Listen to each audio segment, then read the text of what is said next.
Ümumiyyətlə Gəncə ilə bağlı deyəndə siz Monqolların yürüşündə də adını çəkirsinizmi? O 35-ci ildə dağıdılmışdır. Aha. 39-cu ilə qədər xaraba vəziyyətində qalmışdır. 4 il xaraba vəziyyətdə qalır. Başqa Gəncə ilə bağlı nə deyəcəyik? Gəncə Fəzlullah Rəşdəddinin oğlu Cəlal tərəfindən də idarə olunmuşdu. Qarabağ Gəncə Şəki idi deyəsən. Gəncə ilə bağlı başqa nə deyəcəyik?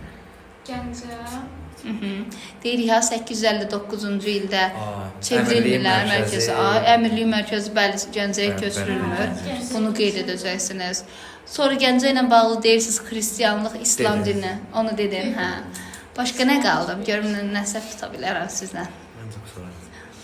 Gəncə ilə bağlı əsasən bu dövrdə Monqolların yürüşü, Hulakilərin dövrü bu dövrdə qeyd edirik. Sonra məsələn Gəncə 1-ci Monqol yürüşü dövründə xərac vermişdi. Və canlı Gəncə düzdür, xərac vermişdi. Bəli, var idi. Gəncə idi.